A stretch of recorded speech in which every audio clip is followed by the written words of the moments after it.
सभी श्रोताओं का रामायण की कथा में हार्दिक स्वागत अभिनंदन। आज के इस वीडियो में आप सभी के सामने प्रस्तुत है रामायण की कथा का हनुमान को मुद्रिका देना। बढ़ते हैं कहानी की तरफ। वानर यूथपतियों को इस प्रकार की कठोर आज्ञा देकर सुग्रीव हनुमान से बोला, हे कपिश्रेष्ठ, पृथ्वी, अंतरिक्ष, आकाश, पाताल, देवलोक, वन, पर्वत, सागर, कोई ऐसा स्थान नहीं है जहाँ तुम्हारी गति न हो।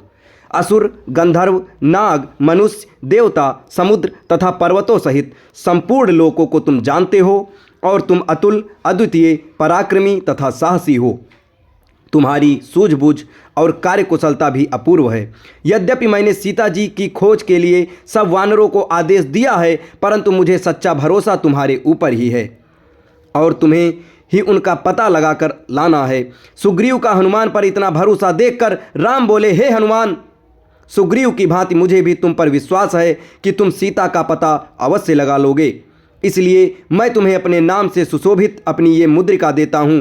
जब कभी जानकी मिले उसे तुम ये मुद्रिका दे देना। इसे पाकर वह तुम्हारे ऊपर संदेह नहीं करेगी, तुम्हें मेरा दूत समझकर सारी बातें बता देगी। राम की मुद्रिका लेकर हनुमान से अपने मस्तक से लगाया और सुग्रीव तथा श्री राम के चरणों को स्पर्श करके वानरों की सेना के साथ सीता को खोजने के लिए निकल पड़े। शेष वानर भी सुग्रीव के निर्देशानुसार भिन्न भिन्न दिशाओं के लिए चल पड़े। उन्होंने वनों, पर्वतों, गिरिकंदराओं, घाटियों, ऋषि मुनियों के आश्रमों, विभिन्न राजाओं की राजधानियों, शैल शिखरों, सागर द्वीपों, राक्षसों, यक्षों, किन्नरों के आवासों आदि को छान मारा, परंतु कहीं भी उन्हें जनक नंदिनी सीता का पता नहीं मिला। अंत में भूख प्यास से व्यथित हो, थक कर, उत्साहहीन हो, निराशा के साथ एक स्थान पर बैठकर अपने कार्यक्रम के विषय में विचार विमर्श करने लगे।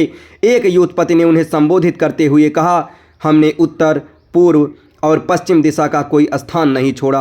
अत्यंत अगम्य प्रतीत होने वाले स्थानों को भी हमने छान मारा, किंतु कहीं भी महारानी सीता का पता नहीं चला। मेरे विचार से अब हमें दक्षिण दिशा की ओर प्रस्थान करना चाहिए, इसलिए अब अधिक समय नष्ट न करके हमें तत्काल चल देना चाहिए। यूथपति का प्रस्ताव स्वीकार कर सबसे पहले ये दल विंध्याचल पर पहुंचा।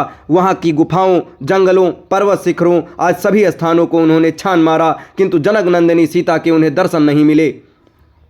विंध्य पर्वत के आसपास का महान देश अनेक गुफाओं तथा घने जंगलों से भरा था, इसलिए वहां जानकी जी को ढूंढने में उन्हें अत्यंत कठिनाई का सामना करना पड़ा। इस प्रकार से जानकी जी को खोज के लिए सुग्रीव के द्वारा दिया गया समय व्यतीत हो गया।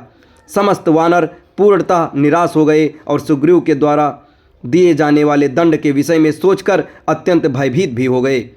उनकी निराशा और भय को देखकर महाबुद्धिमान अंगद ने कहा, निराश और भयभीत होने की आवश्यकता नहीं है। यदि हम सभी वानर अभी भी प्रयत्न करके जानकी जी की खोज लेंगे तो हमारा सुग्रीव प्रसन्न हो जाएंगे। महाराज, कर्म का फल अवश्य ही मिलता है, अतः खिन्न होकर उद्योग को छोड़ देना कदापि उचित नहीं है।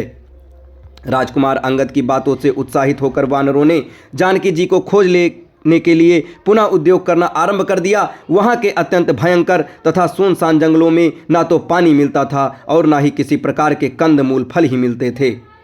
मनुष्य का तो नामो निशान तक दिखाई नहीं देता था। वहां अन्वेषण कार्य बहुत ही कठिन था और वानरों को वहां अत्यंत कष्ट सहना पड़ा। समस्त वानर भूख प्यास से व्याकुल होकर वहां घूम रहे थे तो उन्हें एक गुफा दिखाई पड़ी। वह गुफा यद्यपि अंधकारमय थी, किंतु उसमें से हंस, कौंच, सारस और जल से भीगे हुए चकवे निकलते हुए दृष्टिगत हुए। उन जल से भीगे हुए पक्षियों को देखकर हनुमान जी ने अनुमान लगाया कि अवश्य ही उस गुफा के भीतर जल का स्रोत है। हनुमान जी की सलाह के अनुसार समस्त वानर उस गुफा में प्रवेश कर गए।